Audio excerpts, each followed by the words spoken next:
Okay. And we're live. Hello? I hope you're all well. Whether you're watching this live or archived, doesn't matter. Yes, hopefully we'll get to actually placing down some buildings in our town this stream. Although, I did do some more research and I have found another pole tool. So I just want to quickly do a little test and see if this one works. Okay. So I've started a poll, which should be working. So if you're watching this live, could you please try to vote on this poll just so that I can see if it's working or not?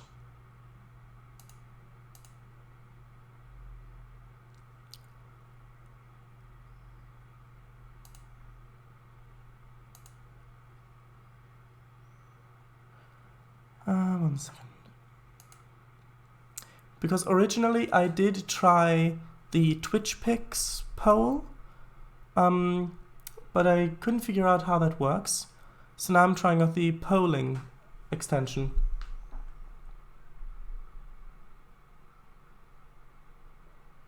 So does it work?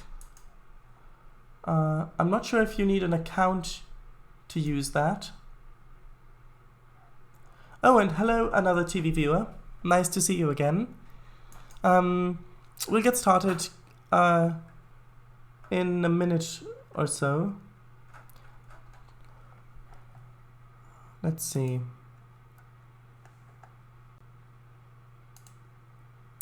I see, that's an overlay.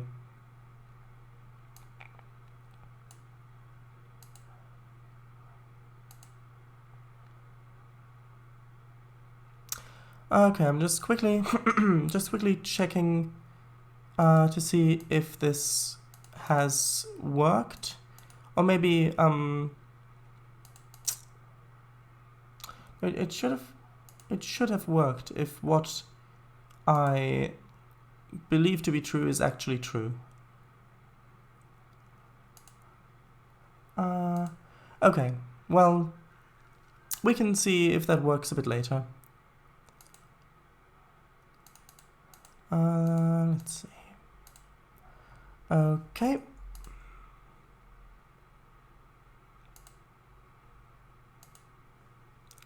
Okay. Yeah. On the stream, I mean, I saw a poll being used on a stream, and I'm not sure which extension they were using. For them, it showed up at the top of the chat. I can't see this here. I'm not sure if that's because I'm logged in as the streamer on my streaming account, or if that has some other cause. So I'm just going to deactivate it for now. And let's get to Trainz. So let's see. Let's switch over. Here we are. So at the end of the last episode, the last stream, well, kind of both, we had put down these textures and these things. We put down the trackside objects along here, and we started work on putting down the forest. I didn't get all the way through deleting the trees that are in the way, as you can see here, and also down here, for example. So I'll start by doing that.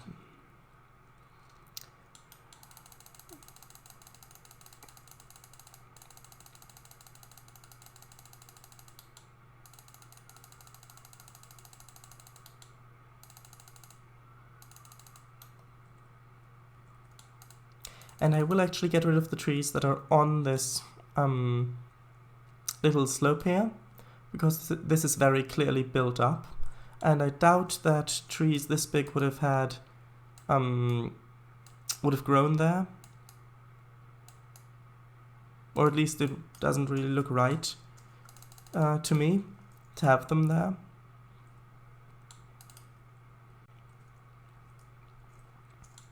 Actually, there's kind of a gap here, so I'll just place this tree over there. So, now let's see. If you're on the bridge here, can you see the lake?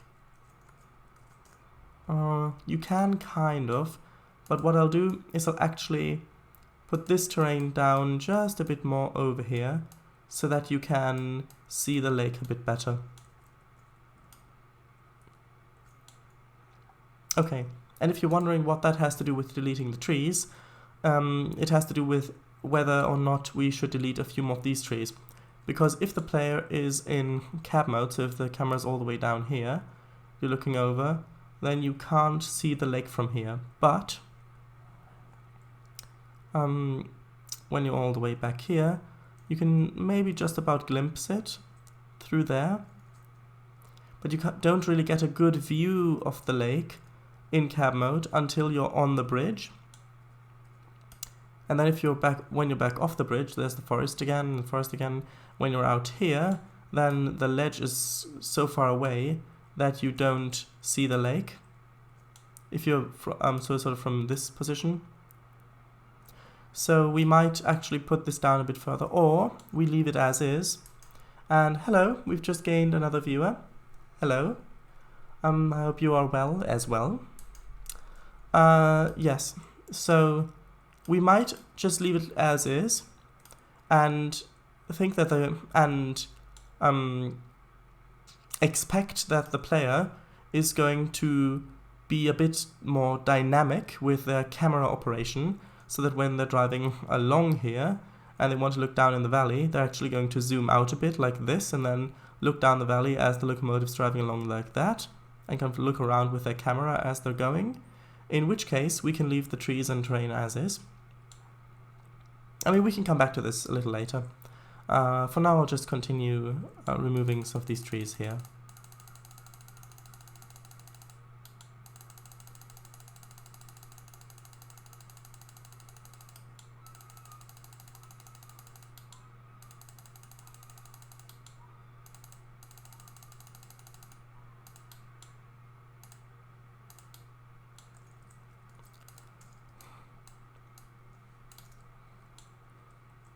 And also, in case anyone has any suggestions for this route, then please, by all means, type it in chat or get in touch on Discord, or yeah, I suppose you could also leave it as a comment on a YouTube video, but Discord or the live chat's really the place to suggest these things, because that's the most interactive place for you to communicate with me.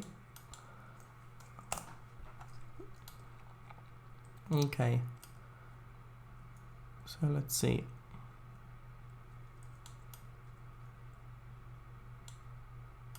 I think we should get rid of some of these trees here, because they kind of obscure the view down into the valley.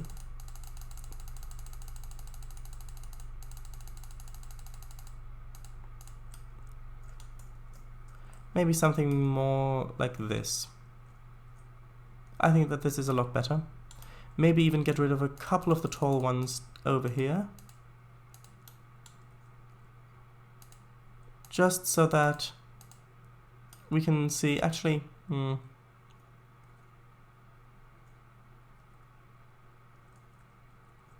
I think that's better. Although, I'm not sure. I think I'll add them back, as you can see by me undoing. So, like this. Oh, and we've just gained another viewer, so hello. You also don't seem to have an account, so I don't know what your username is. Well, you don't have a username.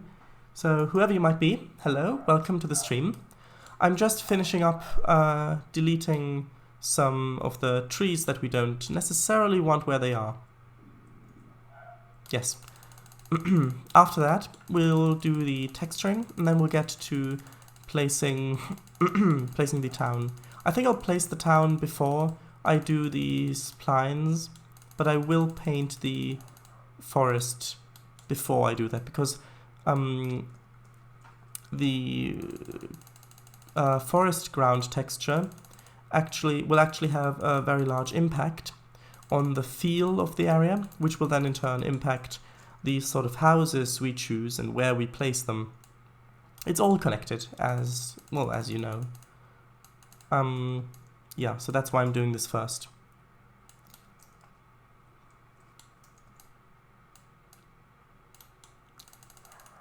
Okay. Actually, maybe not these. Maybe we could move these back a bit, because I do want the trees to be a bit closer to the waterline down here. Well, because it looks good, and also because you then get the reflections in the water if you've got them turned on in the settings, which most people who are running TRS 19 will probably have.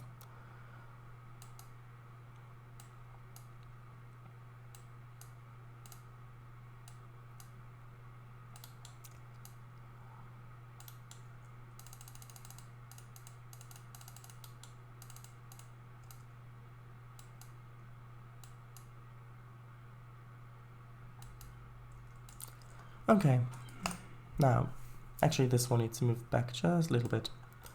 Now, how does that look from back here? I think it looks good, but we do need a bit more of a big thing over here. Like that, maybe. Okay, that looks good. A bit too bright for me.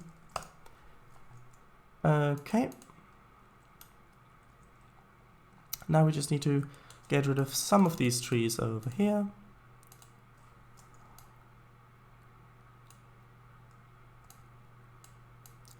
So something like this maybe. No, it's a bit too close.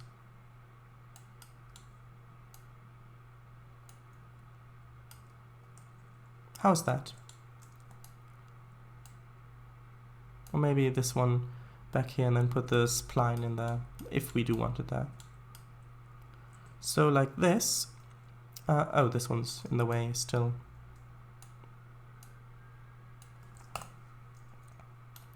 So like this, so you're coming along this way, and you want to diverge, and you can kind of see the bridge up there, and you diverge like this, and turn out onto the bridge.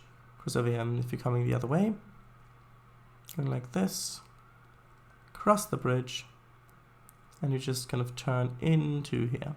I think that's good, and it also makes this signal a lot more useful, because if you pull up here, you wait here, you can't see if there's anything coming this side. So imagine if you're playing a scenario. Actually, I do need to move this down a little bit, because at the moment the bridge is running along the ground here, which it shouldn't do really. So just move this down just a little bit, and this one actually as well.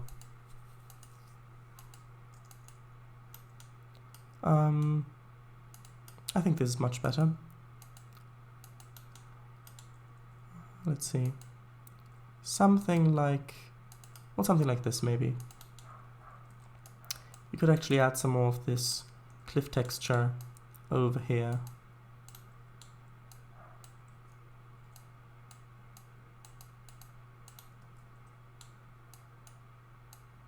Kind of like this maybe.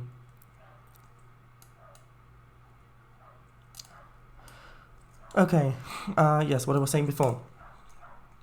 Imagine that you're playing a session and you're coming in from over here. You know you're running on an approach, so you know the next one's red. So you come over here and it's red, you stop just about here maybe, and you don't know what's coming. Then you can hear the tooting of a horn back there as the train approaches the crossing, and then you hear the clacking on the tracks. And then the train gets closer and closer and closer, and then this mile-long train just goes past at 35 miles an hour. And then finally, as it clears, the signal goes to green, and then you can continue, and the rest of the line's revealed. I think it's good to have these trees here.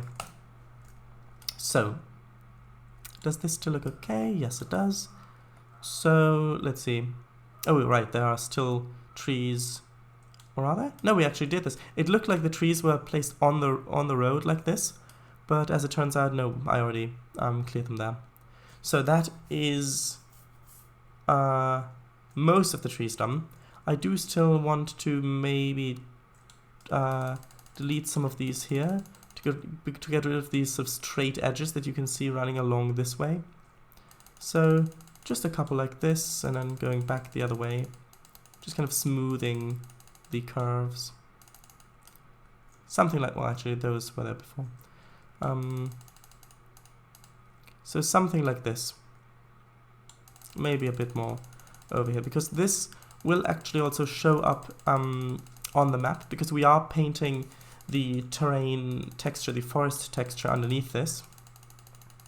So if it's all straight, even though we might not notice it when we're looking down like this, if we're looking at the map, then we would see this dark green forest texture going along straight like that, which, yeah, it shows up. Oh, and it's already very dark, so lights on.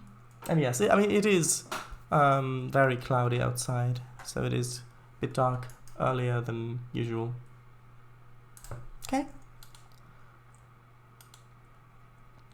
So, right. Now, should we... You know what? I think I'll move the... I'll quickly check what it looks like from a cab view on that spot. So I'll move the locomotives we have here with the train move tool. Oops, did I not click them? Oh right, the session layer is locked. That would explain it. Yes. So I'll just quickly move these up to where the spot is.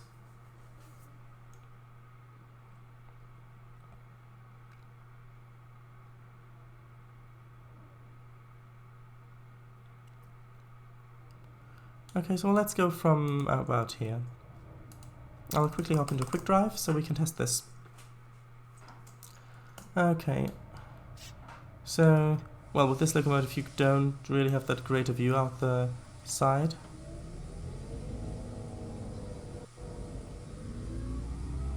So actually I'm standing behind the chair, as you can see if I look down. Yes. So from here we can see the lake in the distance. And as you can see, the number down here, this is what I was talking about last stream, which is that trains all begin with 40 miles an hour as their default speed limit, unless they pass through another speed sign, which then changes it. So let's keep an eye out on the lake.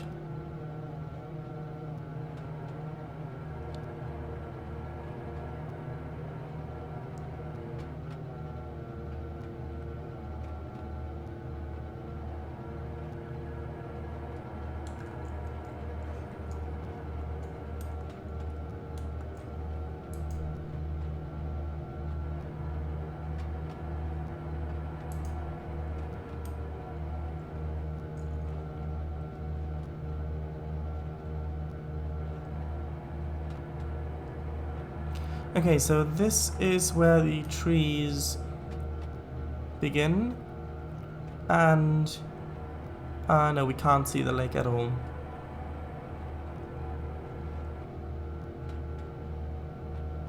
Now, if these trees weren't here, we could see the lake. Although, because as you can see from here, yeah, we could see the lake. Well, what does it look like from here? Well, we can kind of see the lake down there. Maybe we could just lower the tree line a bit on the right-hand side.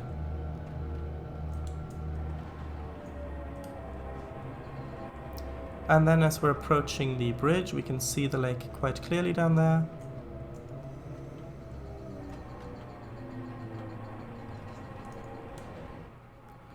Actually, I'm going to go to this view.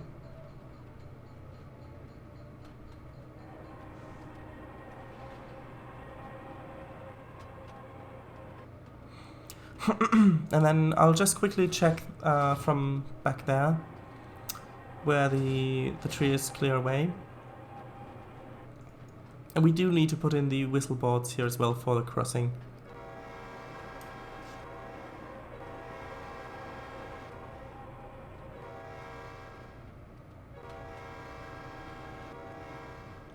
Well, you can see the lake a bit down there.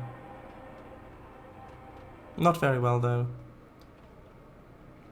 Well, I mean, kind of. Yeah, I think I'll clear the trees away a bit back there.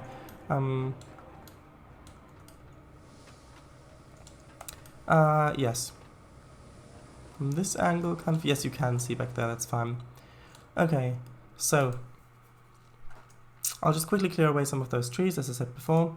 Well, first I'll move the locomotive back. Actually, should I? I think I'll leave it here, because we don't really need it back there anymore. Because at the moment we're not working back there.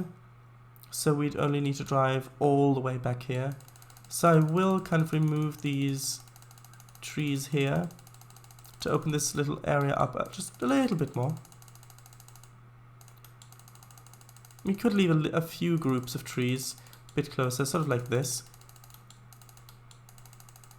And then have it sort of get a bit more dense up here as the curve approaches. So like this, you have, yes, you have much better view.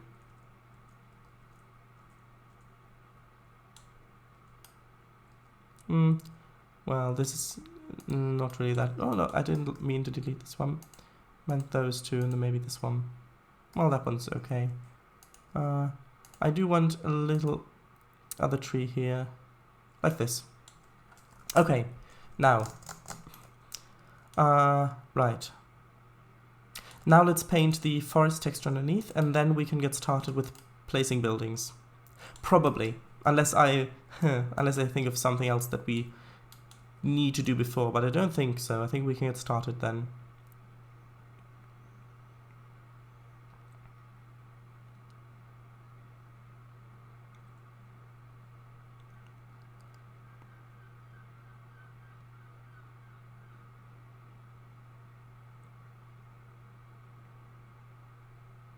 No, it's so nice here. I just heard swallows flying past. That's really nice. Oh, then I heard the seagull, which was also nice.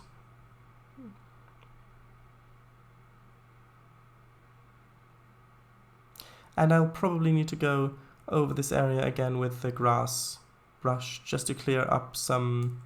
Oh, we didn't delete the trees. Becky, I'll just quickly do that. I wonder if anybody spotted that already. If you spotted it, type it in chat. Yeah.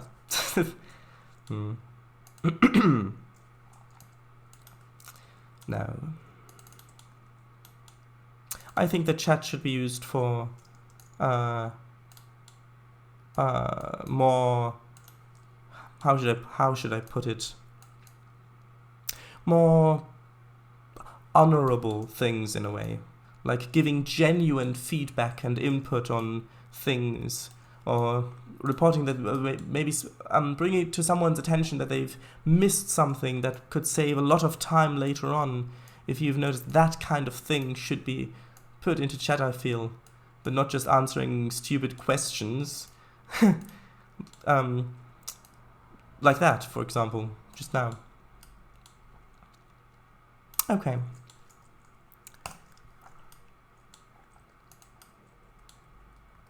Maybe honorable was the wrong word. Maybe noble is a better word. Or maybe it's not a better word for that.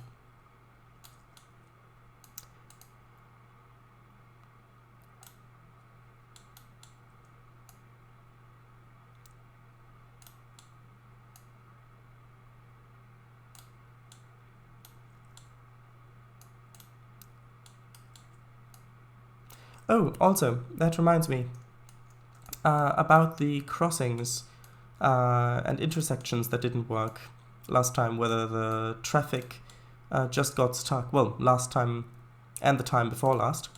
If you remember, I did get in touch with Trainz support, and after verifying a few things for them, he said that it is a known issue and that it is some code left over, which effectively pauses the surveyor, which is why it wasn't happening in driver. And that it is on their to-do list, and they hope that it will be fixed with the next release of Trainz, but they can't tell me when that is. Well, the next service pack for Trainz. Oh, here's another area where I didn't clear them. If you notice this, go ahead and type it in chat. Yes, yeah, totally serious statement.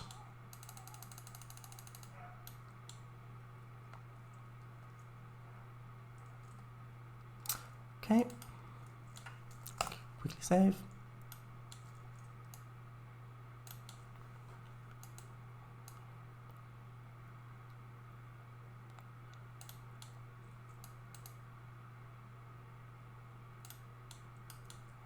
Oh, and here's another area. You know what to do. No, that joke's getting old now. Okay. Well, I think I'll just move this one back a bit instead. And so, and these ones as well.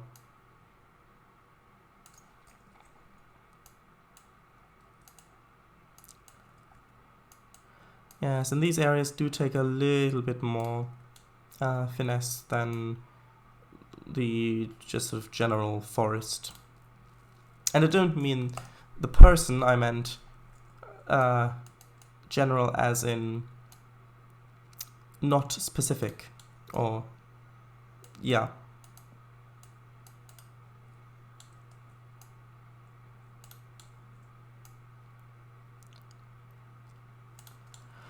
Okay, so I'll just quickly, let's see. Yes, I'll use the copy-paste tool for this little area.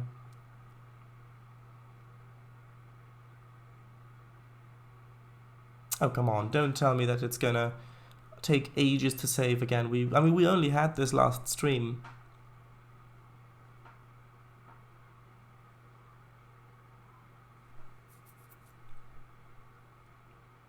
Okay, well, I'll give it a I'll give it a couple minutes.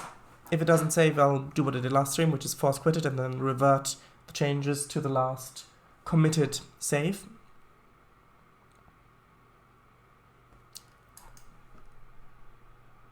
Okay.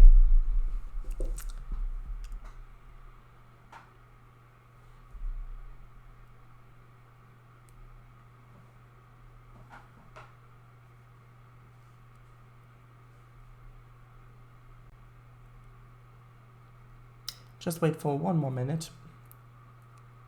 And I do think that eventually it would come back, but this has previously taken between 15 or 17 minutes around there, and I don't really want to waste that much time on stream. Yeah, for obvious reasons, I think. Yeah, it's not going to save. Let's see, can I quit it normally? Nope. I guess it's time for force quit again. Here we go. Hello. I know that I just waved to myself, essentially, because you can see me always. Well, not always, luckily, but when I'm streaming, you can see. Oh, right. Paused. You can't see me now. Great. Yes. Tell you what, I'm going to switch back to the ready screen, even though Trainz is still checking in the background, just because I've got the face cam here, and, well, I'm still talking anyway, so it makes sense to also have the face cam. Okay.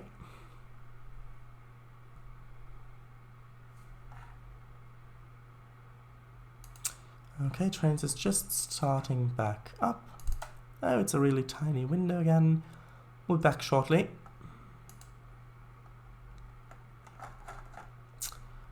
Just 1 second. Well, a couple seconds, technically. Revert changes. And here we go. And it's back again like nothing happened. Okay.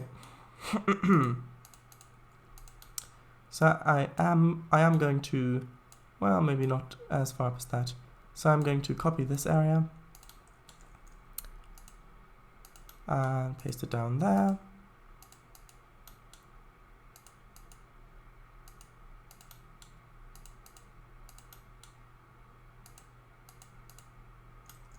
Okay, Good. Now we'll do this area over here, and I think I'll just do the this side of the valley first, and then we could, well, I was thinking maybe then we could start placing the houses, but leaving this area sort of half finished over there. I think it's better if we finish the forest textures completely, well, for the area that we have. I'm just going to put on the no payware filter. I just like to have it on, just in case I need to find and place some new assets. I don't accidentally put down ones that are payware. Yeah, because this will be made publicly available, well, as DLC hopefully, so paid DLC I mean. Because it does take a lot of time and work to make a route like this, as, I mean, you can see, because you're here with me. Right, these ones. I need to remove these ones. Well, yeah, I'll move these up a bit. Yeah, as I was saying before. So I do think that it makes sense that if the end product is good enough, if it's professional enough, that you do get compensated for that. I mean, I mean, I love building routes and trains, and I've been doing it for many years, and yeah, and I also do have some other routes uploaded on the download station for free, which are a bit older routes. I've got the Kutzel Forest Island, or Forest Isle I think it's called, which is, well, I made it quite a few years ago. I think I first made it into Trainz 12, and then I think I updated it for Tane, not sure, I think so, yes. That one, it was intended to be a multiplayer route, so there aren't any sessions for it. And at the time, I was really happy with it, but looking back at it now, it's not very realistic. There are many very sharp corners and extreme gradients, and the layout itself doesn't really make that much sense. But it is, if you can look past, if you don't expect it to be very realistic, then I still think it's a nice looking route. I also made a route called Yardton, so like the yard, only with ton at the end. Oh, and hello, we've got another viewer. Hello, whoever you are, welcome to the stream. I'm just talking about some of my older routes that are uploaded on the DLS while I'm painting this ground, as you can see. Yes, the Yardton route. That one's a bit larger. We've got some industries on there, but it's, in some places it is quite realistic, but in other places not so much. For example, where it goes down to the ocean, I've got a harbour side. Well, yes, I've got docks, and while the docks themselves are okay, they aren't in a town. There is no town there. It's literally just docks in the middle of the woods. Yeah. And yeah, things like that. Back then, I didn't really build routes to be that realistic. I just built them.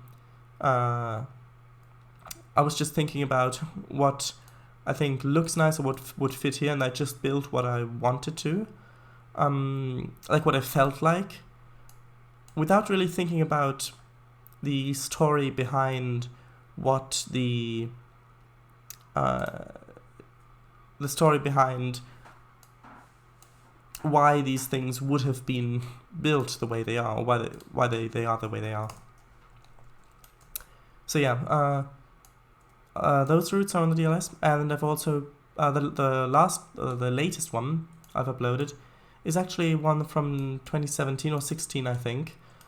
I didn't upload it then, but I made it then. Originally, I intended to make sessions for that as well. It's called the Beetlebrook. I think it's the Beetlebrook Railroad, maybe Beetlebrook Line. Well, actually, I'll just look it up. 1 second. Where is it? my content, Beetlebrook Railroad, there it is. Yeah, that one's much more realistic. Because there, when I made that, I was already kind of thinking a bit more along the lines of trying to think about the processes that happen in reality that lead to a railroad being constructed in a certain way. So for example, I did place some little buildings or towns along the way where I had platforms or stations, and yeah, it is much more realistic than the other ones I'd mentioned previously, but it's still not quite at the level of the routes that I'm currently making, because back then, for example, I didn't really know much about different signaling systems and the different aspects of those systems. Oh, and hello, we've just gained another viewer. Welcome to the stream. Oh, what's that? Svetam? Svetam? Or Svetam? I think Svetam. Svetam, probably. Oh, and hello, we're just another viewer. Wow, 5 viewers. I think that's the most amount of viewers I've had in a single stream. Welcome, hello. In case you're new, these streams will be archived on our YouTube page. It's just the same name as the Twitch Paradise.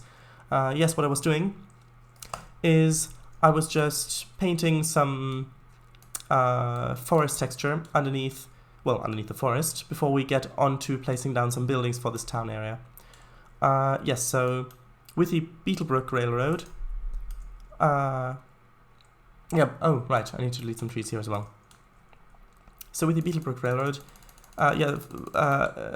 one of the things, besides the signaling, that I didn't really understand when I made that is yards, for example. I did know the basics. I knew that there were sorting tracks that trains got broken up on and then reassembled or stored on.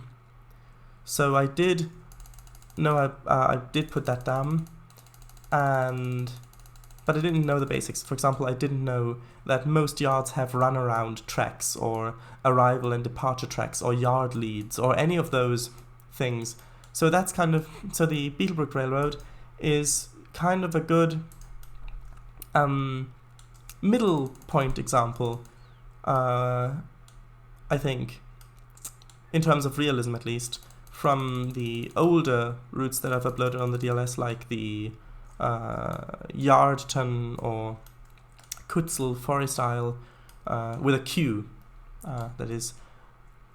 Yeah, so I do, because in the Beetlebrook Railroad, I do, if you look at it and you analyze it, you can see that the things that I had a bit of understanding about, I tried to put in, well, to the best of my knowledge, or understanding, as it were. But yeah, I did mess up in some places. So, for example, I did want to have different types of environment. So I wanted to have this kind of I mean, it is set in America or Canada, I suppose, somewhere around there, Northern America, and I wanted to have this kind of forested feel where it's quite narrow, single track main line, and where it kind of snakes its way up this mountain, or not really mountain, but more uphill, which I did do, and that's how I started the route. And then at some point I wanted to make a different kind of American environment, more open plains and fields or agricultural area where things are flatter. And so I started making that, and then I realized that having a single track main line going down there where it's, well, first of all, I made it completely flat and only fields all the way to the horizon. I didn't worry about access tracks or paths or whatever. Yeah, so not very realistic in that sense as well. But I made them, and then I realized it doesn't really look that interesting if it's just the single track main line with quite a low speed limit going all the way to the horizon, basically. so I decided to make the speed limit faster. And I associate a faster speed limit with a... Well, if you have a faster speed limit, that means that the track must be in a better condition, which means that it's used more often, and if it's used often enough to have a higher speed limit, at least in America, then it's usually also used often enough to be double tracked. So I did understand that concept. So I decided to double track the main line from that point forward. And it did look good isolated in that area. Well, besides the fact that the fields aren't really that realistic. But aside from that, it did look good. And I mean, I already had things like roads accompanying the track and things like that. But one thing I didn't really think about or understand really, or I didn't really understand was important to think about, is that if there is a double track main line... Oh, and hello. I think we've just gained another viewer, unsure, because the viewer count went down and now up again. Just in case you're a new viewer, hello. If you're a viewer who was already watching, well, hello again. I've got plenty of hellos laying around. I can afford not to be greedy with them, I suppose is the right word. So have another hello. You know what? Just everybody have another hello. If you're watching live or archived, doesn't matter. Yes, anyway. Yeah, the thing I didn't realize was important to understand or to think about back then was that if you have a double track main line, yes, there is more traffic, so you need 2 tracks. One isn't enough. But I didn't really think about that if you transition to a single track main line, that traffic needs to go somewhere. It doesn't really make sense to have a... I think I'll just leave... Well, maybe I'll leave this not that tree. Trying to grab the right one. Not that one. Tell you what, I'll just move this out of the way, and then I'll move this one down here, I think. Yes, because that traffic doesn't just go away. It doesn't make sense.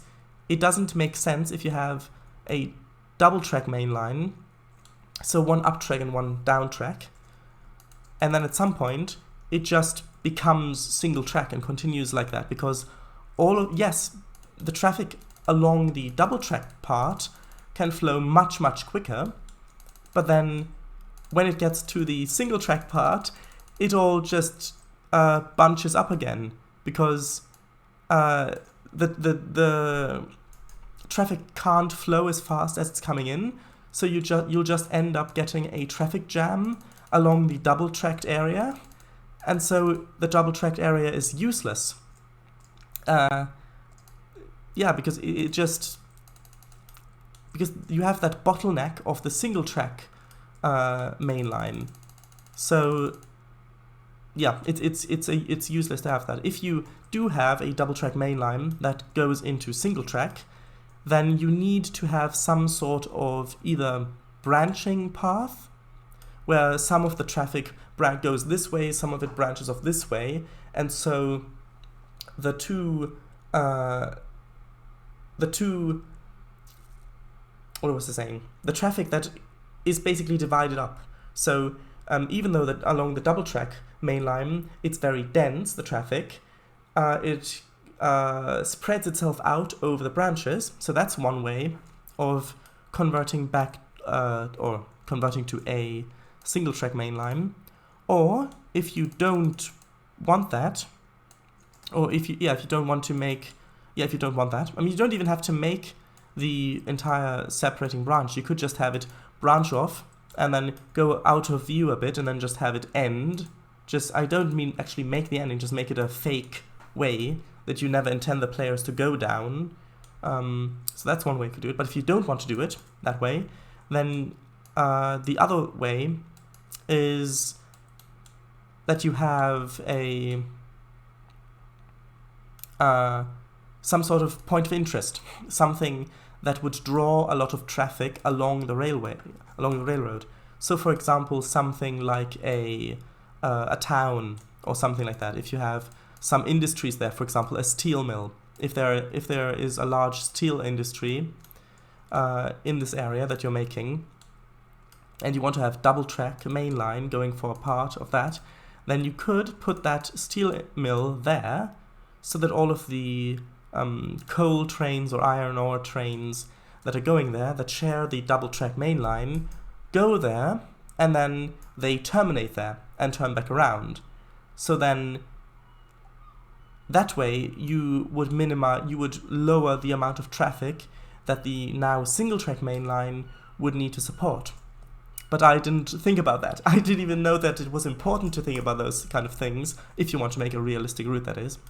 So in the Beetlebrook Railroad, I didn't think about those things.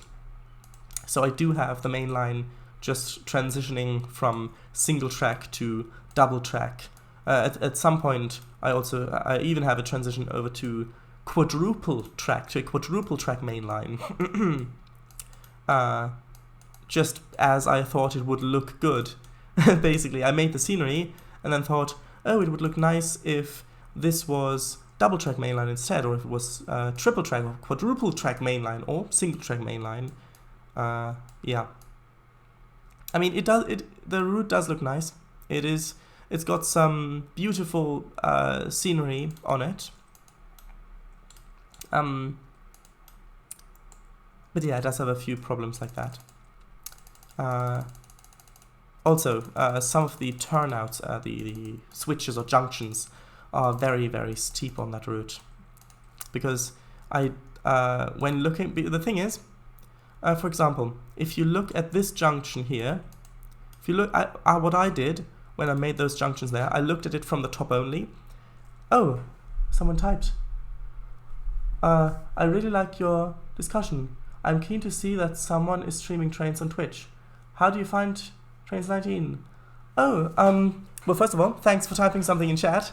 Second of all, I really like Trainz 19. It does improve a lot of the things that kind of stuck around from Trainz versions from ages ago. It takes quite a bit of that and revamps it a bit in a way. This is very evident in the driver user interface, and I'll get back to my original point a bit later once I've talked this. So if you look here, you can see at the bottom of the screen that they finally implemented, well, I'll turn it a bit downwards so you can see it more clearly. You can see they finally implemented this 2D map, kind of in the same style that Train Simulator has at Dovetail Games one, and just so much more clearer, easier to see. They also updated a lot of the sounds to make them more realistic. For example, the clickety-clack sound when trains driving. Yes, I'm really enjoying Trainz 19.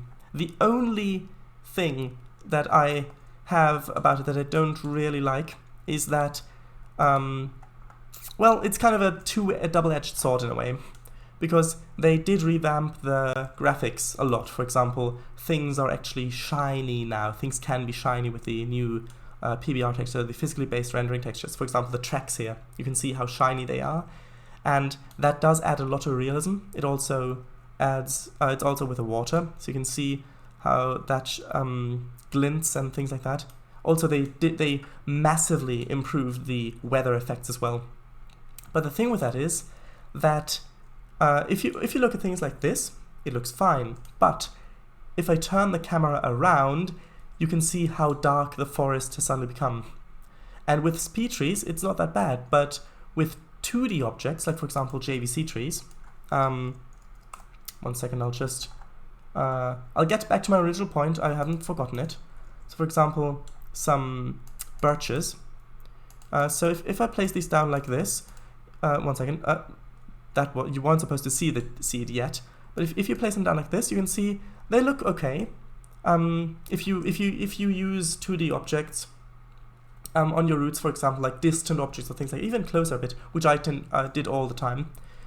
But in Trainz 19, if you turn the camera, you can see that they look black. And even at the moment, my shadows don't work. I think it's a bug at the moment. I'm in contact with Trainz support over that. Don't worry about that. But even with shadows, 2D objects looking this black isn't really great. And then if you turn the camera and you see the faces, so you see one face that's illuminated and the other face isn't, that kind of really hits you in a way, which is why 2D objects aren't really, a lot of them anyway, some are still, but a lot of them aren't really usable anymore. But, for example, these shrubs I've placed down here, since these are, well, they have more kind of intertwined quads, they still look quite good, because you can see some darker areas intermixed with lighter areas. They've got some angles going on, but it is definitely a bit more difficult to work with 2D assets. Same with splines. For example, this grass spline looks good from this angle, but since there is no translucency in Trainz, from this angle, yeah, doesn't look that great. But overall, I'm really enjoying TRS-19, and I think it's definitely a big improvement over previous Trainz versions. Thanks for the details. I started with Trainz during the Orin pre-order way back in 2003.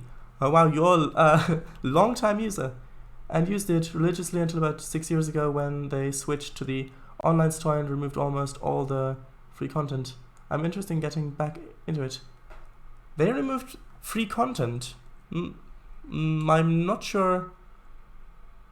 I'm not sure what you mean. I mean, I've been using Trainz since about, I think, 2010, maybe a bit earlier than that, maybe 2009 or 8 even, somewhere around there. And the download station is still here, so if, oh, sorry. I didn't mean to minimize that. Content Manager, here we go. The original CD installed had 50 free tracks and rolling stock in the box. I had, my first Trainz version was the collection, the disc collection one. And back then I was very little, so I mostly only used the built-in stuff. But the download station still has a lot of things. For example, if I go to all content, so this is all the content on the download station. If you look at the bottom of the window, it says there are 540,868 items displayed, and that's all content on the download station. So, yeah, that was actually really surprising to hear someone, when they're talking about Trainz, say that they removed free content because one of the most is that free? Yes, it is. It is all free content. Everything that I just showed you on the download station is free content. So I'll just give you an example. So if I go to custom here, and I just type something, for example, let's say SD40-2, and remove the installed filter.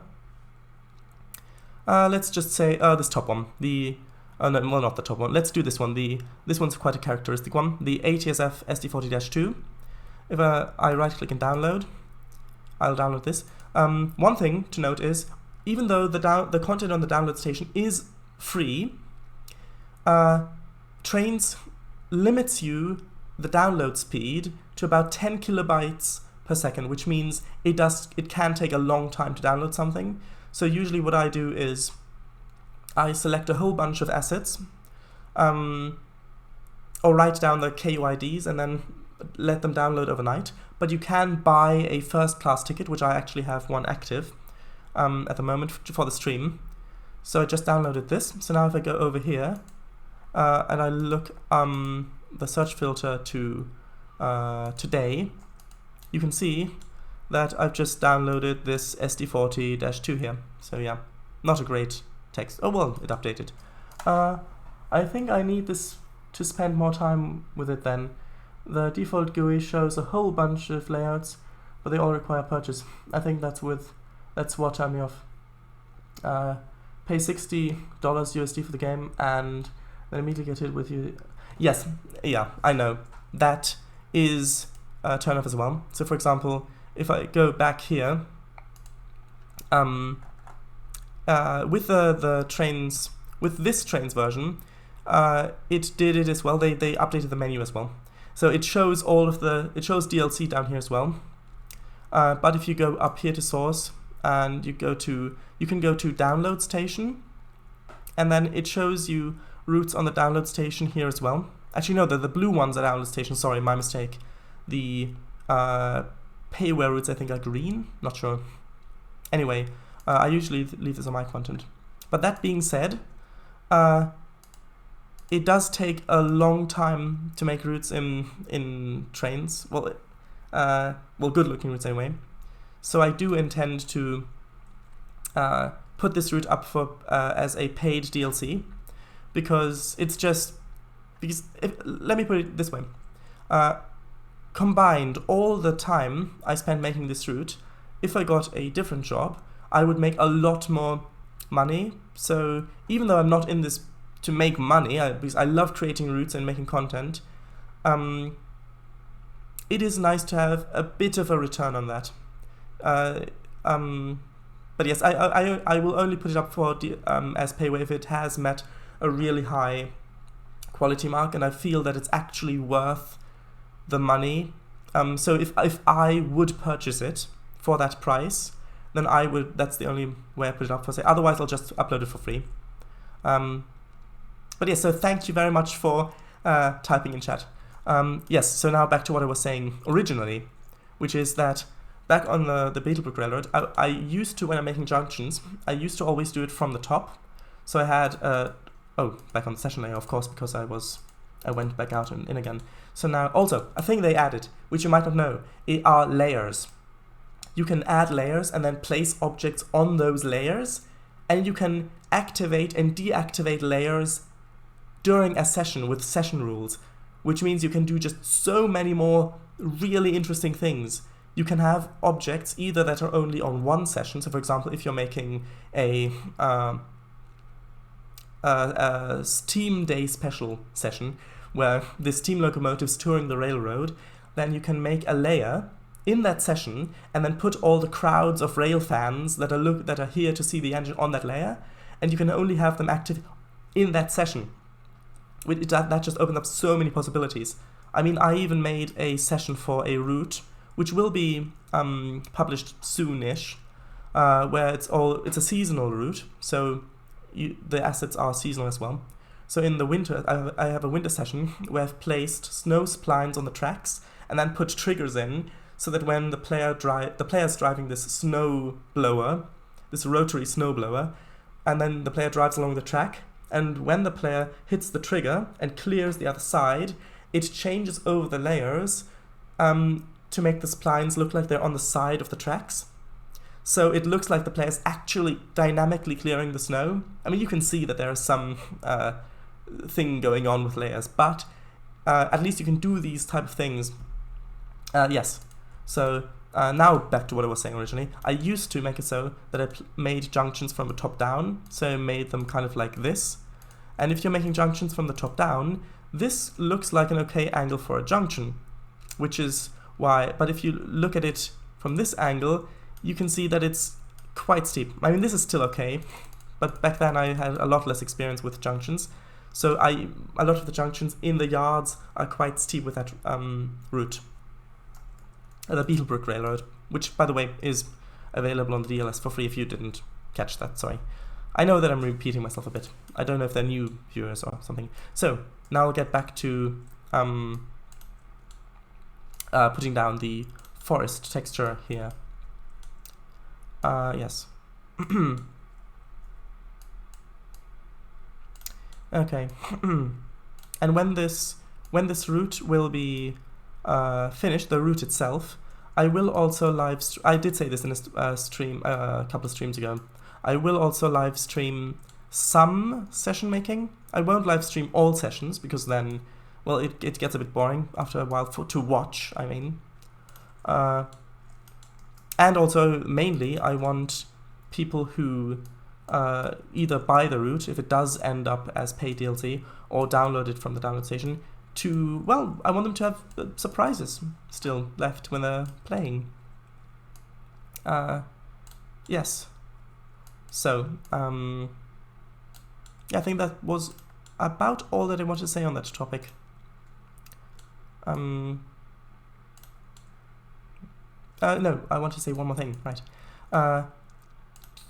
If you are interested in making realistic routes, or actually, before I go into that, I want to do a little quick, some might call it a plug or self-promotion, but if you're just getting back into Trainz or you haven't really done any route building but you want to, I am currently in the process of making a Trainz route building tutorial on Trainz on YouTube. It's uploaded. It's on my YouTube channel, so just on Paradise. I start from the very basics. So at the beginning, I start with things like what is a route and what is a session, how do you move the camera, things like that. But we do get into some quite complicated things. For example, the last video I uploaded was it was actually a viewer suggested video covering UK color light signals, so feather signals and theatre signals as well as UK semaphore signals and the theatre versions of that as well, yeah, and also gantry and catenary or catenary, depending on where you are. So if you're interested in route building, I would suggest having a look at that. I mean, there aren't any ads on it, so I don't make any money off that. It's just a free resource that, if you're interested, is available there. Now back to what I was originally going to say, which, if I can remember, I'll say. I think, what was it? Yes, right. If you're making a route, you want to make a realistic route, you don't necessarily have that much experience, I would suggest that you look up either real railways or railroads and how they operate on YouTube, or if that can be a bit difficult to find, because usually if you search for railroad operations or railway operations, then you just get rail fanning videos of people who who are filming trains and what they do, filming locomotives go by. They don't really usually go into that much detail about the layout of certain areas or the reasoning behind why certain things are the way they are. So I would suggest that you look up model railroading videos, because even though it's on a much smaller scale, much more condensed scale, a lot of the logistics that go into model railroading are exactly the same as in real world railroads, for example, yard layouts or industry layouts. So yes, that is a really good resource. You just need to scale things up a bit, unless you're also making a model railroad, which you also can do in Trainz, which I might actually showcase after I force quit Trainz again. Yeah, I think it's a problem with my memory at the moment. I think because my hard drive is very full at the moment. I'm doing mostly because I've got a whole lot of video editing stuff at the moment. So I've got a Fusion drive in this Mac. So I think that might be have an impact on that. But what I will do is I have actually downloaded a model railroad. I've downloaded a model railroad from the download station because I wanted to download some logging assets, which I thought this would have, just to make it easier to find some of the assets. And it's a really good one. It's a really good railroad. It is a model railroad, but I would like to showcase that in case that's what you're interested in. So this is called the I think it's Siley Old Farts, or Siley Old Parts. I'm going to say it's probably Old Farts, just because why would it be anything else? Logging railroad dash NG model railroad layout. Let's see. Actually, I do want to credit the author of this, so I am actually quickly going to search for the asset. Let's see. What's it called? Logging. Here we go. The author is Phil key, so Philskene, I think. So Philskene. So if I load this route, and we'll get back to making the forest in just a little bit. Just want to quickly showcase this, as I said before. So it is a bit foggy at the moment. I'll just turn that off in the environmental settings, not the session settings. Oh, that's not what I wanted. Environment. So I will just quickly add a spot here and remove the fog, so it's easier to see. So as you can see here, this looks like an actual model railroad. You can see that you've got these little side skirt things, and you've even got a door over there. And if you look at it, you can see that these are actually splines you can place down. The same as with these walls here, because if you look outside, actually, where is it? Of course, it's on the last face I look. You can see that the terrain is actually just going up against this outer wall spline, because if I get this, you can see this is just another splined place.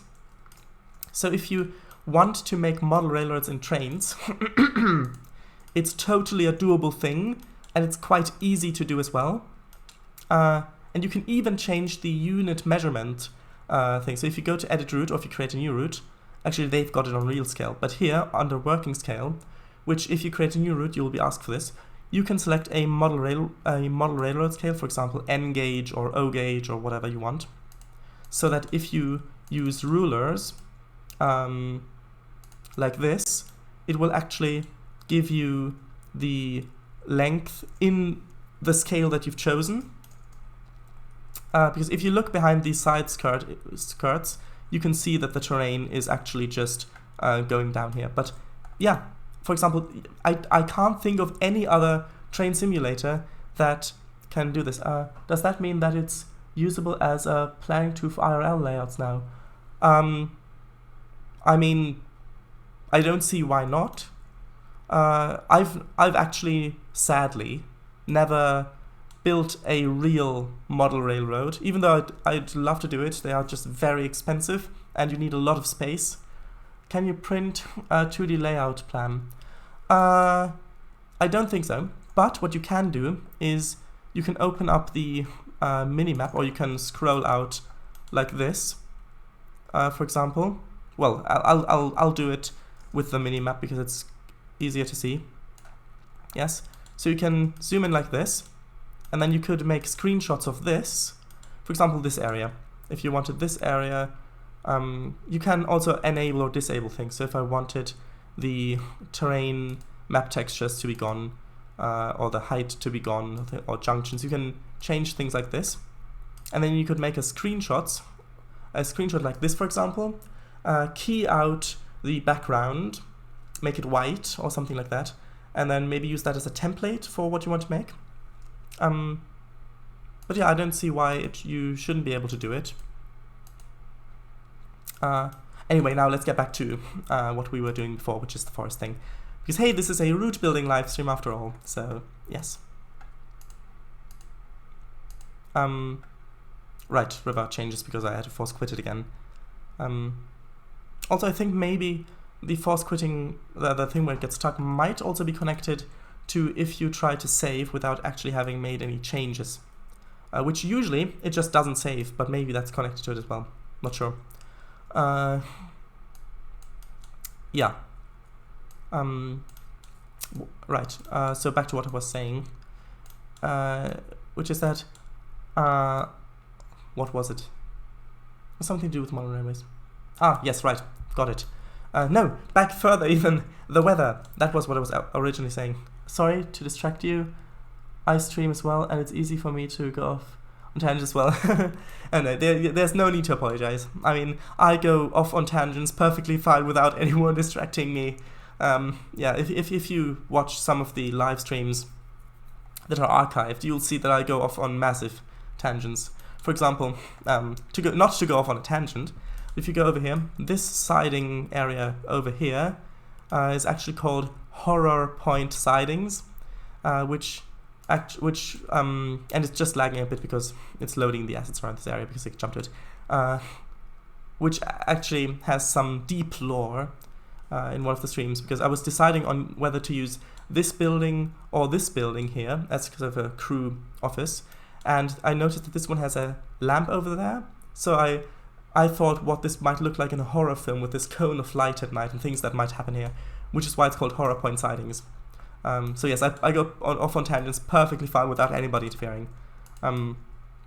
Yeah, so what I wanted to showcase is that the different weather, because they massively improved the weather system as well. So for example, if I go over to rain, let's see, it doesn't work because the surveyor is paused. I need to go into driver. 1 second. Where is it? I'm looking for the, is it in Windows? Driver control? No, it's session options. The moment it's clear, then, well, there's not really a difference between clear and cloudy at the moment. Let's just see, going into drizzle, not really that much of a difference. Then if you go to rain, also they made the rain sound effect louder in this version, so you can actually hear the rain, because if you didn't know, in previous Trainz versions there was a rain effect always, but in this one you can actually hear it. Might be a bit quiet on stream. I'll just quickly go to Stormy. And usually you'd get some fog, but at the moment I've turned fog off here. I'll just quickly make this a bit louder in OBS so you can hear it better.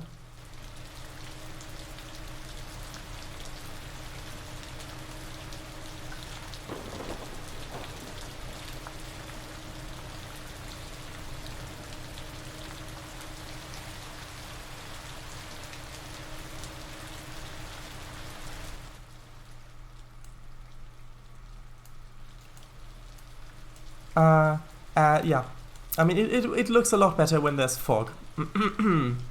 But yes, anyway. Wait, it's still raining here?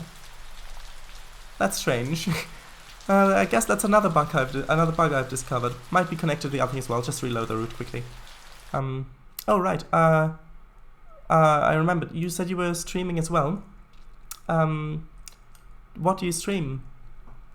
Just out of curiosity.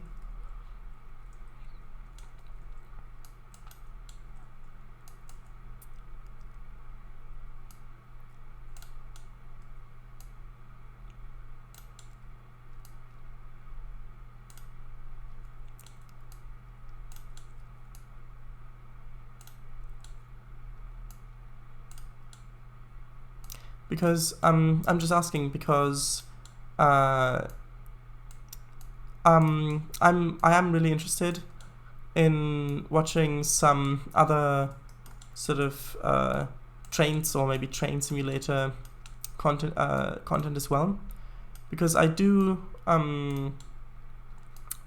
follow some YouTube content creators as well. For example, Approach Medium, which you probably have already heard of if you're watching Trainz live streams or videos. And also I'm following the YouTube channel Distant Signal, which he does American rail fanning videos, and they are very clear. For example, a lot, not most, I shouldn't say most, but a lot of rail fanning videos are not that well produced, because there's usually a lot of shaking. I mean, just if you watch rail fanning videos, tell me if this sounds familiar.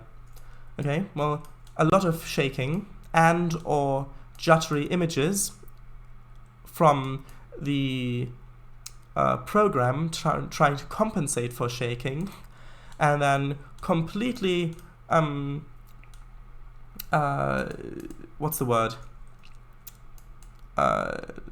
Overpoweringly loud noises, as from the train horns, for example, and or very long clips of basically not much happening, and yeah, that is, yeah. So that's why I was really happy to have found Distant Signal, because his videos are very well produced. He even does narration over some of the parts, and he's also good at editing, so yes. I'm not aware of those. I will check them out. As I mentioned, I left the PC Trainz hobby a while back, and I'm just getting back into it. Yes. Sorry, I didn't.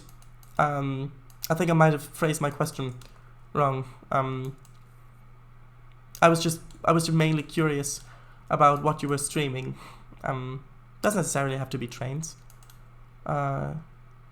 Because I mean, I might be interested in maybe Train Simulator, maybe Transport Fever, those kind of things, or game development. If you're streaming Unity game development, maybe also be really interested in that. But yeah. Okay.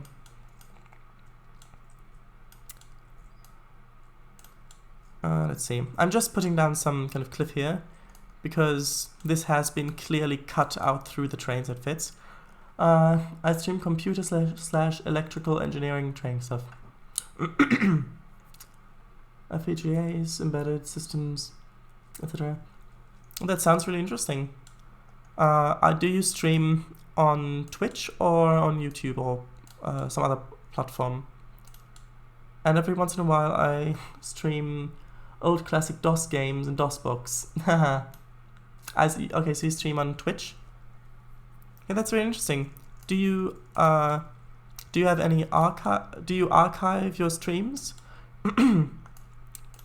Either manually or do you have the archive setting on Twitch turned on, which I think saves the streams for 14 days?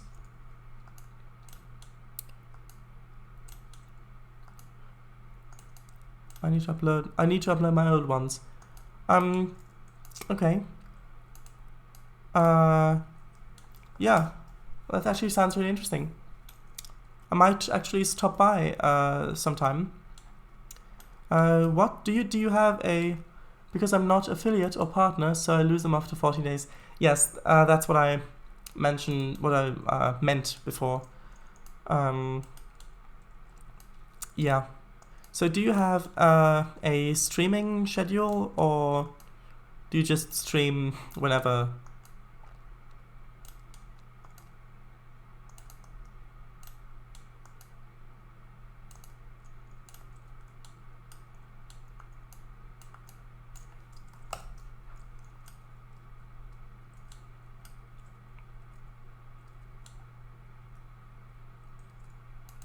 I'm really glad that it didn't crash again. I had a schedule before COVID, but now it's just opportunistic whenever I have time. Yeah, I get that. I think that the old schedule is on my page. Yeah, I was going to look there, but at the moment, I mean, I'll look after the stream. Yes. Okay, so I've almost finished with the forest texture on this side of the valley. So now I'll just quickly do it on the other side, which should be a lot quicker to do, because, well, there are not as many things that you need to actually.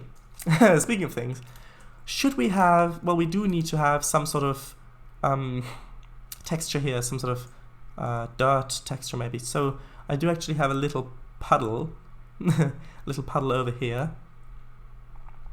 where I was using two textures. I was using this texture down here for the deeper parts, because it looks more like things are growing on it maybe, and this for the shore. So I think I'll use the same texture, although maybe I'll sprinkle in some rocks as well. So yeah, I'll just quickly draw this around the edge of this lake, and then I'll put down the forest texture, because I do want to do this first, because in some places I do want there to be a little margin of grass, which if I draw in the forest now and then I put in the shore, might get removed. Also, some places I might just have it be the grass, because we could have maybe high water levels here, and sometimes you don't really get that muddy of an area.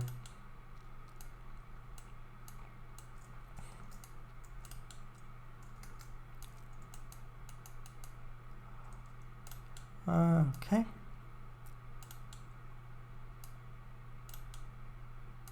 Now that's a nice sun flare, or glare, I suppose. The thing about this is, if you look at it closely, it doesn't really look that great, but if you zoom out a bit, so that the sparkles are a bit larger, it looks a lot better, especially if you increase the choppiness of the water, which you can do in if you're editing the environment. If you go to the environment tab, you can change this to choppy, for example. I'm not sure if you can edit this per session. Might be able to. I haven't tried that yet. Oh yeah, I'm going to go back to calm. I need to drop off, but you've got yourself a follow from me. Thanks for the great discussion. I hope you have a great rest of your stream. Well, thank you very much. It was great having someone to talk to. I hope you have a nice rest of your day. Bye. Okay, so, yes. I think I might put a little bit more of this kind of sandy soil texture around here where it's a bit flatter, where maybe we can put in a key like I originally wanted to. I mean, they need to store the keys somewhere, so might as well put them by the lake. No, I'm not sure if that joke was even clear enough. Or if you just think, what, they need to store their keys somewhere? What is he talking about? Yeah, and I won't do much detailing around this area because, well, we need to bring in the river that's coming from up here, going down there. So and I am using textures for this, just because I want there to be rapids here, and you can't really get that with splines or even with a normal terrain water in Trainz, which you can actually do on a slope, but it's a very tedious process. Yeah, so I'll do that after I've put in the river. So now that the edge of this is done, I'll quickly paint in the more central area. Actually, I suppose I could use the map to get here a bit quicker. And I'll use a bit of a bigger brush size, maybe like this.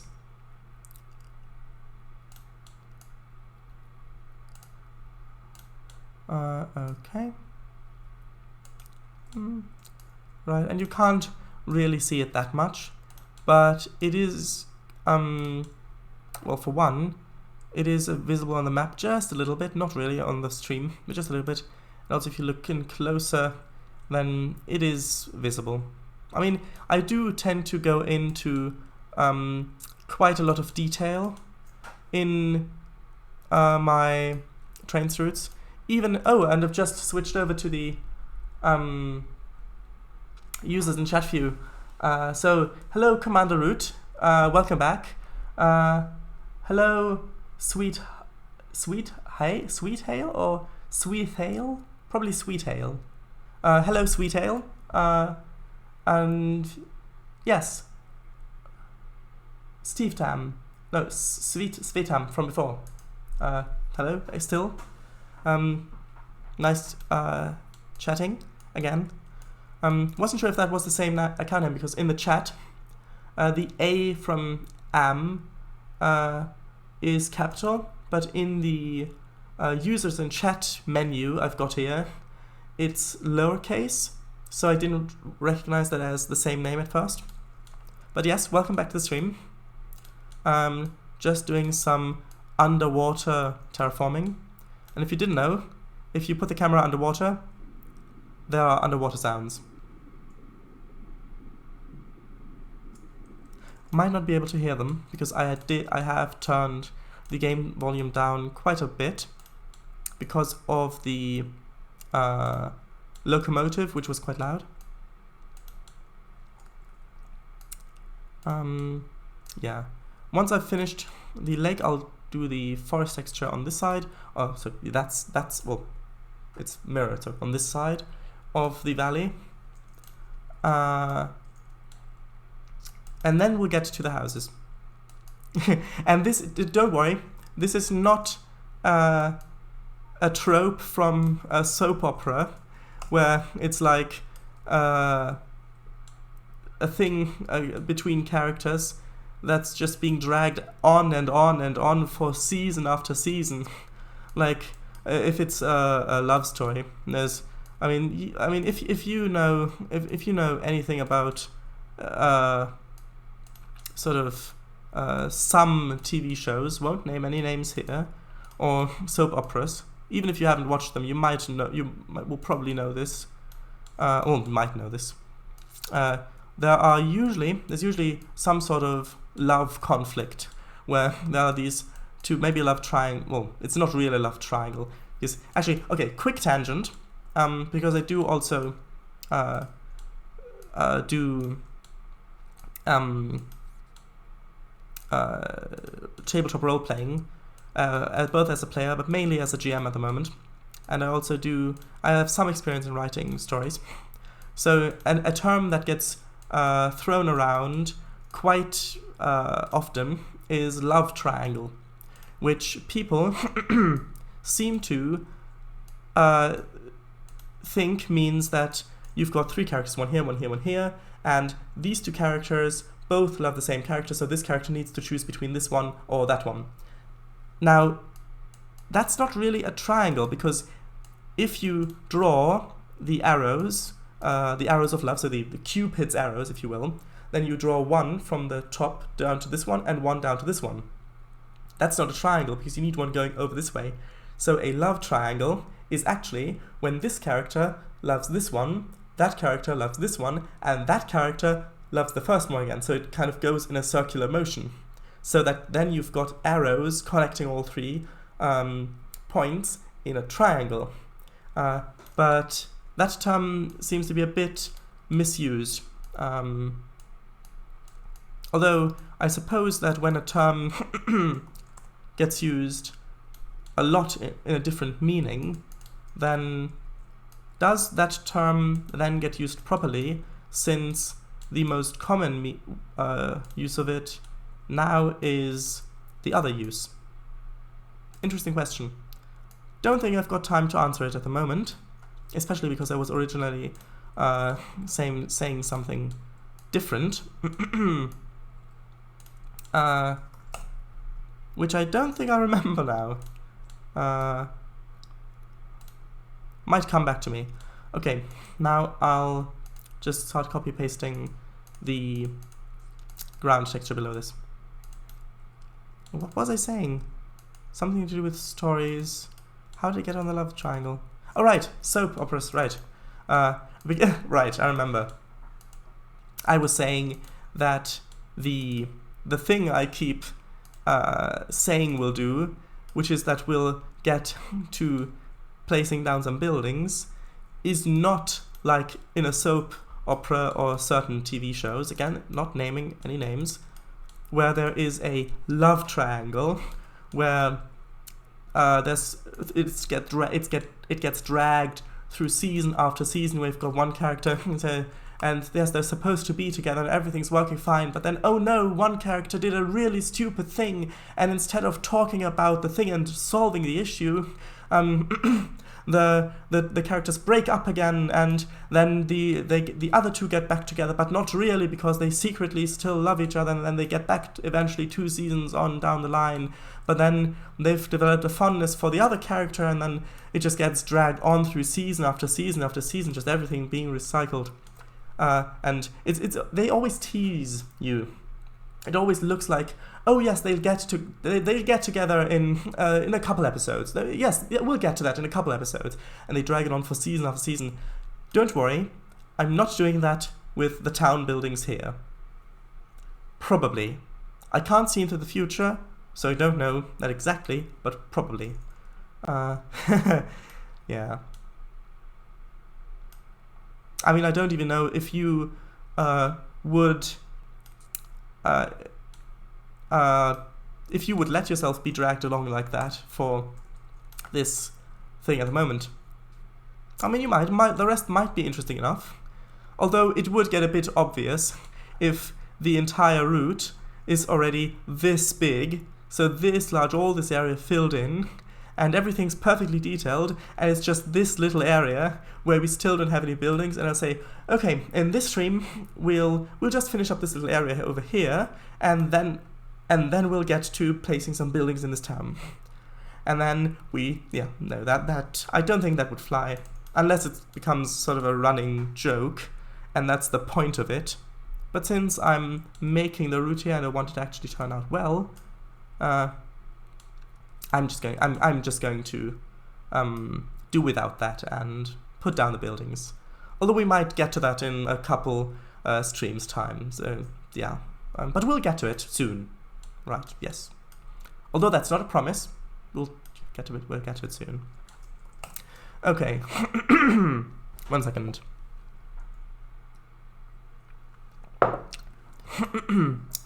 Okay. I just need a little bit more.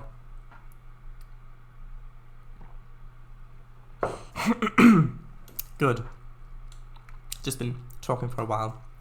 So, I don't know, I always, when I'm talking to you, I always tend to look over here, because that's where I've got the chat. So in my mind, even though I'm not consciously thinking about it, I do kind of feel like you're over there.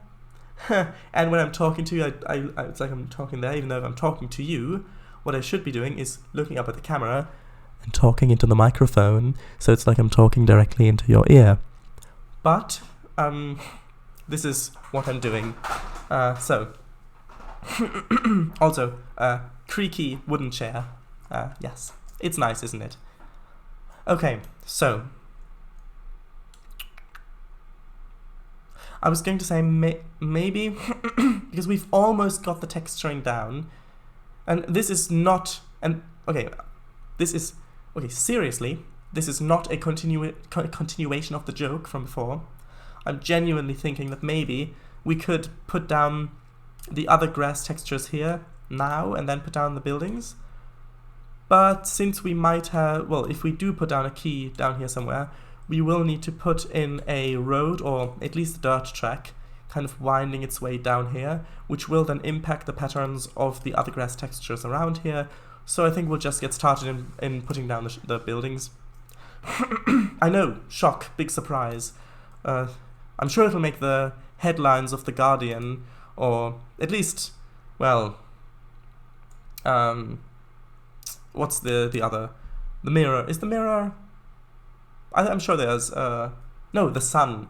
Yeah, it'll at least make the headlines of The Sun.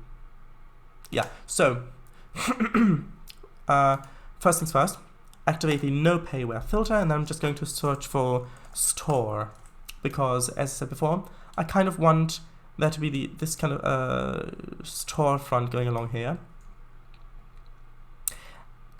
Yes, so I'll just look and see if there are some session layer, and that's again why I lock it, because I don't want to accidentally place objects on that layer.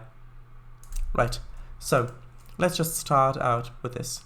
I mean, 7-Eleven, don't really know if that fits into the 60s or 50s kind of place.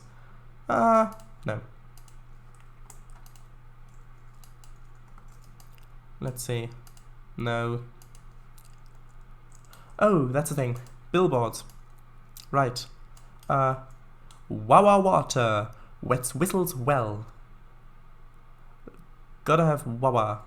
By the looks of it, looks like Wawa is actually, it's I thought that this was a I thought that this was a joke at the expense of advertising things like Wawa water wets whistles well. Like it, yeah, especially since it looks like it's in Comic Sans, but it looks like Wawa water is actually a thing. Huh. Okay, yes, because billboards, even though they're not pretty, in fact they are quite ugly in most cases, they are very realistic. So for example down here, in my palette tile, which if you don't know what asset palettes are, I've got a... Sorry, I think I just scratched my microphone. If you heard that, sorry. I didn't scratch it. I meant I stroked up against it. Yes, if you don't know what asset palettes are, what I call asset palettes, I've made a tutorial on YouTube explaining just what they are. Basically, they are a way of putting together assets, finding the right assets, the right combination of assets, before you start making a route and putting time into it, so you can get the feel for the route beforehand. So in this area, I've got some buildings, and I've also put down a billboard here, because they are realistic. So now I'll go up here. Let's see, I mean, I do want to place one somewhere, but I don't really want to mess up the prettiness of this area. So I think I might place it up here somewhere. So how about we place it right here? Because this way, people are driving down this road, this quite steep, curvy mountain road, and then there's an ad right there, because that's perfectly safe, right? To put an ad in a place where drivers need to pay a lot of attention. Yeah, I mean, can you see that from down here? Nah, it doesn't really. I mean, sorry. Maybe if we put it this way around.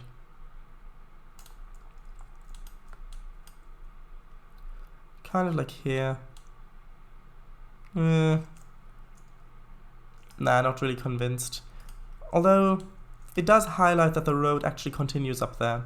So I think I'll leave it there for now. When we put in more of the town, we'll see if it actually does fit or doesn't fit. Okay. Nope. Wrong thing. And I deliberately searched for store instead of shop, because I think, I mean, I might be wrong, but I think that store is more of an American term, whereas shop is more of a British term. And since it's an American route, I want to find American assets first.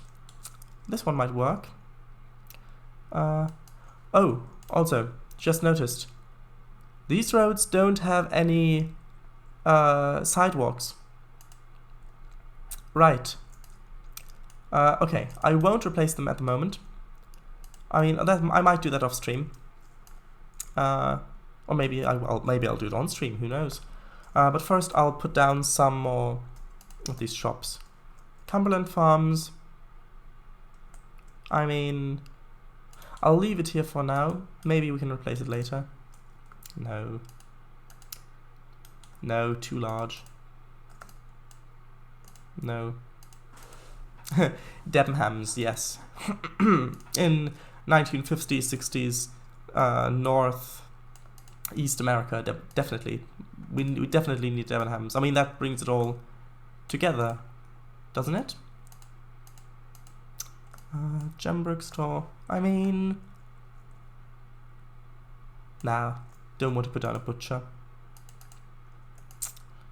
General store, this one, a bit small. Gold Rush store. I mean, that could look good. Maybe having this over here. So sort of with the... I might need to move these a bit around when we add the sidewalk. But so that we can see the staircase leading up there. We've got hardware store. Bit too loud.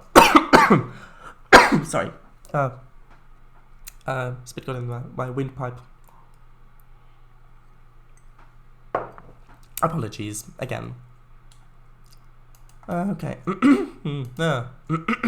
Yes, right. Got my voice back. Yes, because I will need that for another 20 minutes roughly. Hydroponic supply center. Maybe.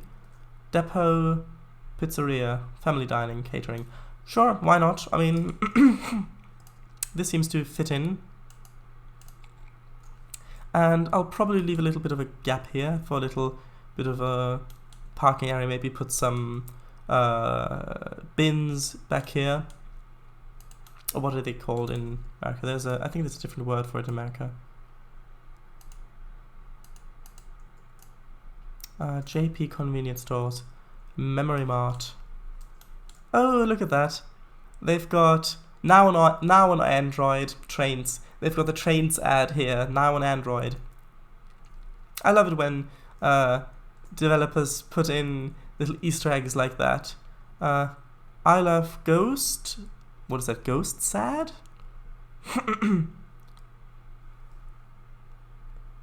I'm not sure what that says. Anyway, yes, I love it when developers put in Easter eggs like that, which I also put in on my routes and also in my games. Yeah, I put in a lot of Easter eggs. Because if you didn't know, and you probably didn't, because you probably never even heard of any of my games, mostly because the games I've released are only on the Mac App Store at the moment, but my first Steam game will be released soon. And what I was going to say, the thing that you probably don't know, is that all my games are placed in a shared universe, which I really love, because that means that things can interconnect. I can put subtle clues in the games, so that I have this text file, this universal timeline of all the major things that have happened so far in my game. And that means that I can put little clues in between all my games to kind of weave this interconnected web of storytelling, which I just find fascinating. For example, I like to play with symbols. I've got this one symbol, which is a reoccurring thing in quite a few of my games, and so you know that if you pay attention, if you notice it, then you know that it is a thing that reoccurs. So it is something that ties the stories together, but you do need to play a very specific game, which hasn't been released yet, but you will need to play that specific game to be able to understand what it means, what that clue means. Oh, Dr. Pepper, no, don't want that. And if you don't know why I don't want that, I would suggest that you do some research on what's actually inside Dr. Pepper. Here's a little hint. It includes human T cells. Yes, but I don't really want to get into that. And since nobody's typing in chat anyway at the moment, there's not really any reason why I should get into it. So let's see. Hardware. I think that this is good enough. The detail isn't very high on this specific kind of asset block, and I do want to place it somewhere straight. So what I might do is I might move these objects out of the way and place this here instead, because this is a straight part of the road. Just because the other objects I can place wherever I want. It doesn't necessarily need to be straight. So that's what I'll do. Okay. Sorry. Okay, so this one. I'll just need to quickly rotate this, and then we'll go on to the next storefront.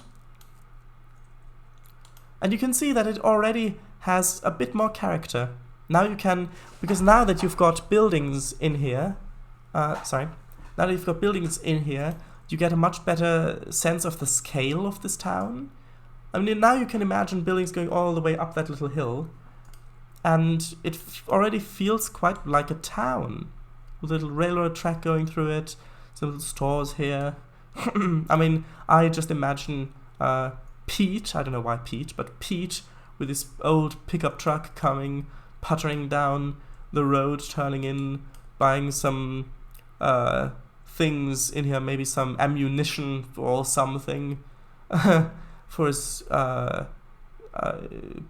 shotgun against bear bear protection, because he lives in a cabin in the woods or something. You can just imagine him coming along here with a train just going by slowly, and just parking here, pushing open the doors, buying something. Even though this is quite a modern shop, well, somewhat modern shop, it still has that kind of feeling to me, which I really like. That's not necessarily to say that I like guns, because I don't, but I like the feeling of the atmosphere that creates in this area. And not sure how many more of these town fronts I can use, because they do need a straight road.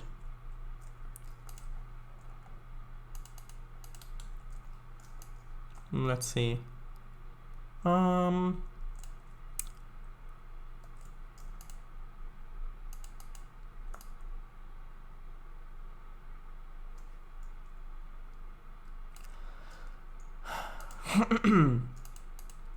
No, I think that's okay.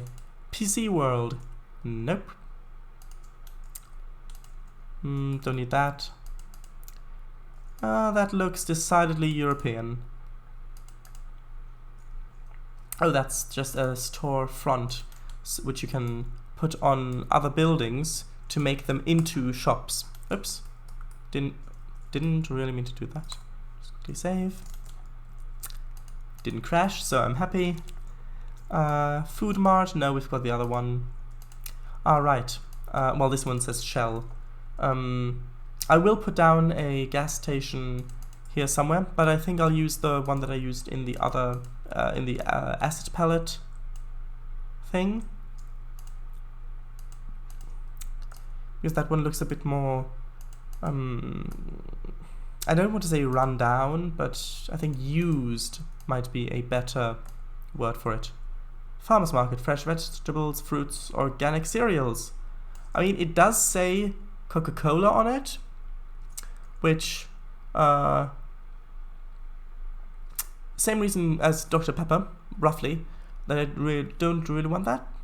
But then it does say organic cereals, and I'm sure that tells you a lot about kind of things that I eat, but that's really beside the point. So yes, I think I'll put this down. Besides, if you're over here, you can't really read the Coca-Cola thing.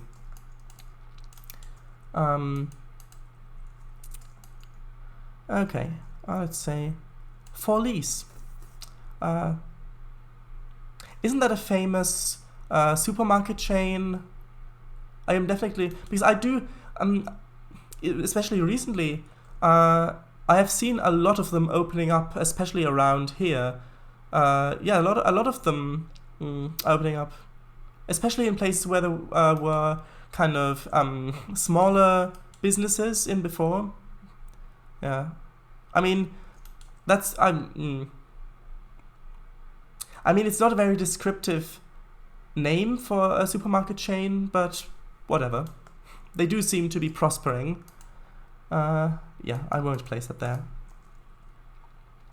Wilburn's Bookshop, new used out-of-print comics. Well, I'm definitely placing that.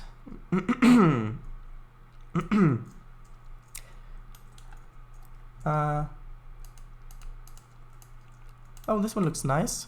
Oh, it's a gas station. I think I'll use this one instead. I didn't know this one was one.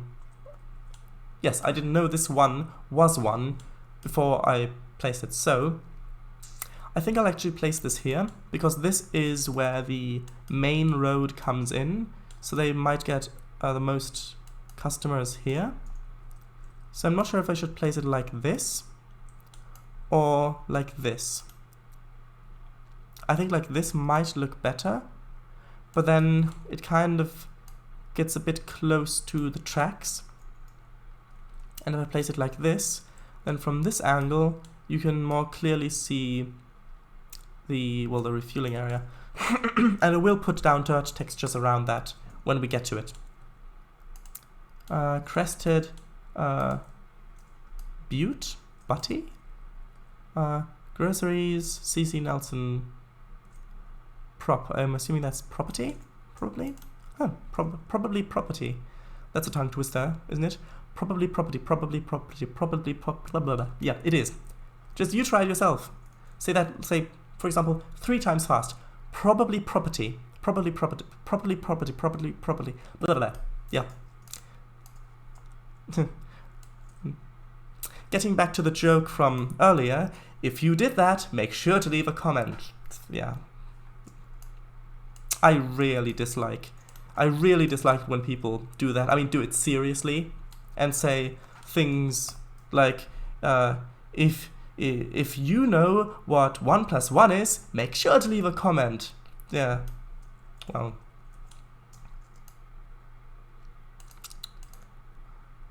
I mean, whenever I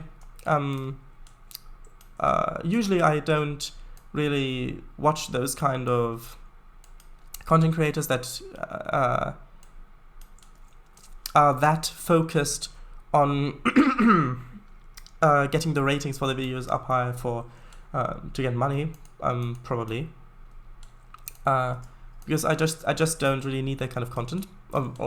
I say need because usually when I'm on YouTube, I'm looking up tutorials or live streams of things like that. But sometimes, when doing research for some projects or games, I do come across. Well, this is a hotel. Maybe I could actually place this because this is a lakeside thing. So maybe, I mean, if we do have a road going down here and over to there, then maybe we could have it down here. Okay, so I'm just quickly going to... okay, I'm going to leave it there. I'm going to continue go through the store list because I've almost finished it and I don't want to lose my place. But then I'll put in a quick little road going down there and then going down to the shore as well. Yes, like I was saying before, I do sometimes come across content creators that do that extreme amount of self-promotion, and to be honest, I almost find it, what's the right word? It's in the direction of nauseating. Not that extreme. I mean, I get why they're doing it. It's just, it really, I really don't enjoy it. But then again, that's not the point of why they're doing it. So sometimes I do really want to leave like a really sarcastic comment in the YouTube section, but then I kind of, I realize that it's not worth the time or the effort, and that it's better that the time is better used elsewhere, so then I don't do it. But sometimes I do almost regret it. Fine clothing, appliances, it's fine. Yeah, I say almost regret it because I don't quite regret it because, well, this is quite a tangent, isn't it? Quite the tangent. This is another good example from before, where I can get myself off of track completely on a tangent without anybody needing to distract me, well, besides myself. Only with the exception that in this case, I'm still looking through the list of assets, which was what I was doing originally. Now let's see this one. Ye Old Violin Shop, which is actually the wrong pronunciation, because if you didn't know this, here's another short tangent. If you see something written, like a sign, and it has the Y, so it's like ye old something, then that, even though that writing is historically accurate, it was never pronounced ye until recently, because originally in the English language, there was a symbol for the TH sound, so for the or th. I think it was like a double-sided P, I believe. Not sure. I think that's right. But then eventually that symbol was taken out of use. It didn't gradually fall out of use, but it was just ripped out. It was torn out. But so then people didn't know what they should write for that symbol. So if someone wanted to say, for example, in this case, it says ye old violin shop, which actually would have been the old violin shop.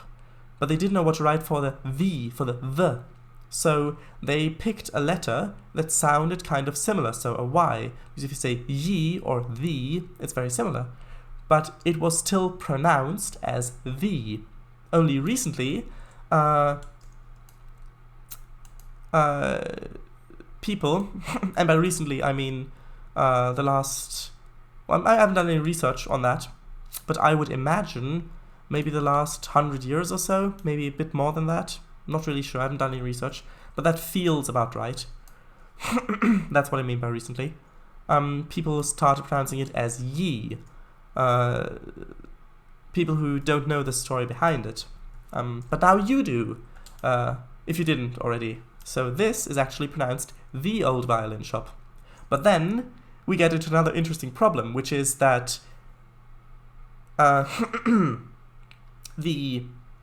owner of this shop, the person who decided to have a violin shop here and who came up with a name, they probably intended it to be pronounced as ye. If they are ignorant of the fact that it was originally pronounced the, then the intent is for this word to be pronounced as ye. So it essentially has become a new word with the correct pronunciation of ye. Because I'm sure that if someone came up here and said, oh hello, I saw the sign, the old violin shop, and I was wondering what you had for sale, then I'm sure they'd get corrected if the people aren't polite enough to not correct them, I guess. Well, do correct? I'm not sure. But if they do correct them, I'm sure that they think that they pronounced it wrong, because it is supposed to be pronounced ye in this case.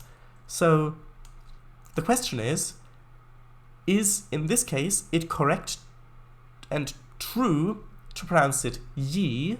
Is that the correct way, or is it the incorrect way? So does the new meaning that was born out of ignorance override the original historical meaning? And that's actually a very interesting thing that also applies to many other things in not only culture, but also in science. And mostly with words and symbols as well. Often symbols mean a very specific thing, mostly in a religion, and then some other group uses a symbol, and then that symbol takes on that meaning that they assigned to it. So which one is now the true meaning of the symbol? Is it the original, the one that's existed for thousands of years, or is it the one that everybody thinks of when they see the symbol? Interesting question, which I don't have the answer to, and I also don't have the time to answer that question, because in 3 seconds we're about to pass over the 11 o'clock mark, which we've just passed over. So that's the end of the stream. So we didn't get that much work done, to be honest with you. Mostly this stream, I think it was tangents going off all sorts of directions, but we did, as you know, we did do some work. We cleared some trees, did some texturing, and most importantly, we did manage to put down some buildings.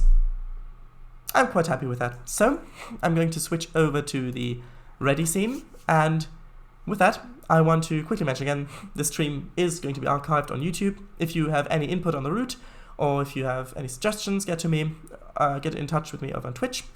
And yes, thank you for joining me this evening or morning or whenever time it is. Thank you for joining me for this stream. hope to see you again. Bye.